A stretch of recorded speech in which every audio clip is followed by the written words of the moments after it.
Let's say we want to calculate a net charge on polypeptide. Here we have 5 residue polypeptide, and we want to know what the net charge is going to be at ultra low pH. Let's say maybe a pH of 1.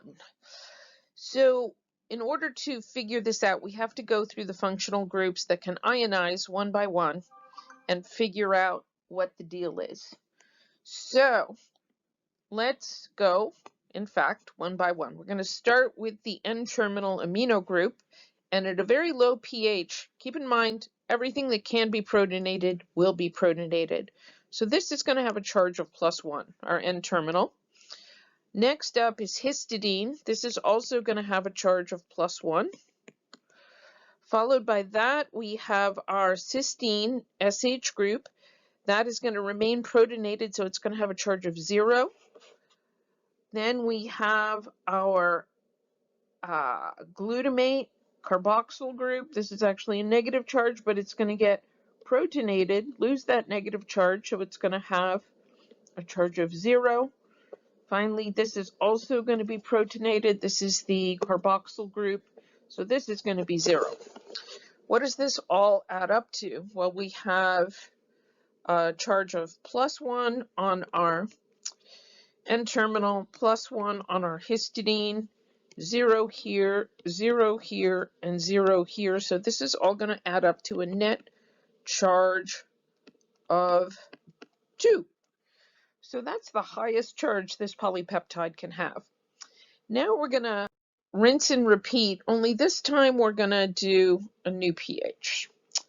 What pH do we want to do? We have to be a little careful here because some of these pKa's of the R groups are kind of a little bit close together, but this will be illustrative in a way. Okay, so let's say we have a pH of 5. Okay, what's going to happen now? Well, at a pH of 5, this basic amino group here is going to still be protonated, so it's going to be +1. Now, this has a pKa of 6 here. So we're still more acidic than the pKa, so we can say that this is mostly going to have a charge of +1. Next up, this is below the pKa of the cysteine, so this is going to still be a charge of 0. Here, the carboxyl group. Now, this has a pKa of 4.25. So we're actually more basic than the pKa now. So let's say that this actually gets deprotonated and has a charge of -1.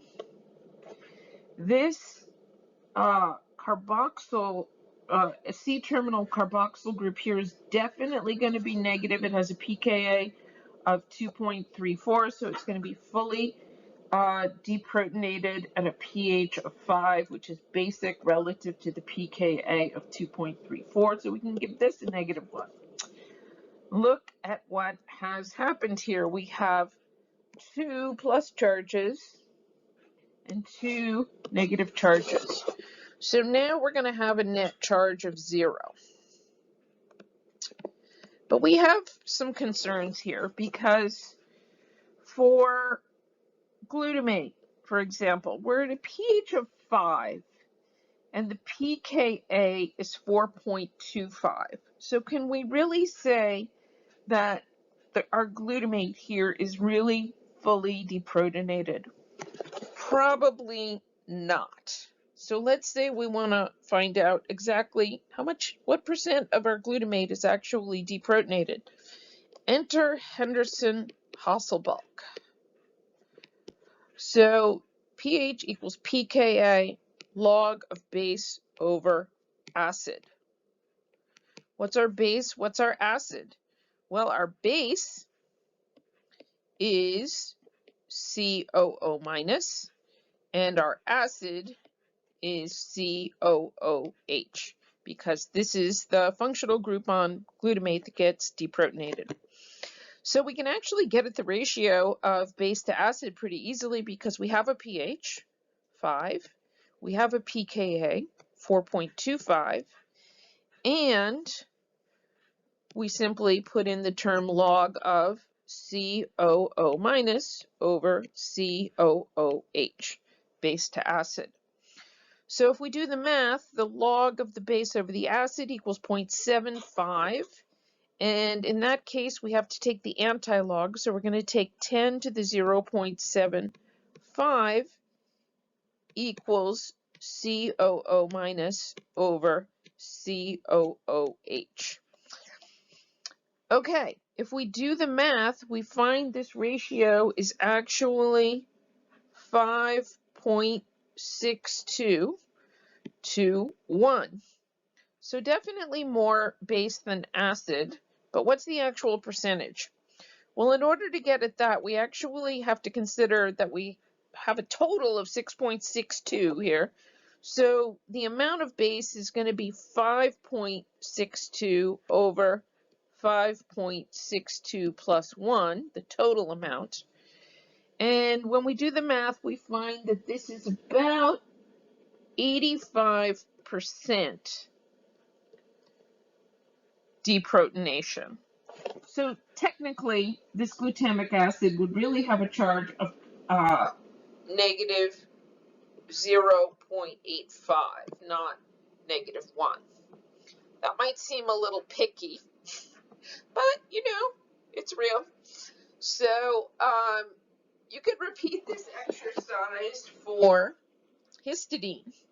We're actually 1 logarithmic unit away from a pKa of 6 with a pH of 5. So do this Henderson-Hasselbalch. Pause the video, do this Henderson-Hasselbalch exercise for the percent ionization of your histidine R group. And you will find probably that it's somewhere around 90% or a little more. So we're going to stick with the fact that the overall net charge on this is 0, even though it might be slightly different from that, but good enough for government work. Okay, so now pH 7. pH, I don't know, 11. You think I'm going to do all this work? No, it is your turn. Pause the video and give this a try. You're also going to have this on a worksheet, so it'll be good practice for you. Okay, so now we're going to calculate the isoelectric point. And in order to do this, we're going to apply the same principles, but we're going to write down the exact order of the deprotonations. So we start from the C terminal. That gets deprotonated first. And we know when this peptide is fully protonated, it's going to have a charge of +2. After the C terminal gets deprotonated, we're going to have a charge of +1, followed by glutamate deprotonation. And then we're going to get to the all-important charge of 0. After histidine is deprotonated, we get to a charge of -1. Cysteine deprotonated, charge of -2, and finally the N-terminal deprotonated, we get to a charge of -3. But for the isoelectric point, the real thing of interest is where the net charge is 0, because that is, by definition, the isoelectric point, no net charge. So this means this is happening after glutamate is deprotonated and before histidine is deprotonated. So we can just take the average of these two pKa's. So we're going to say Pi equals the pK of glutamate, 4.25, plus the pK of histidine, plus 6.0. We're going to divide all that by 2. And what are we going to get? Something rather near 5 for the Pi. And That's interesting because remember, if you go back to the beginning of this recording, we said at a pH of 5, the net charge of this polypeptide is 0. So that's confidence inspiring. Everything here is lining up.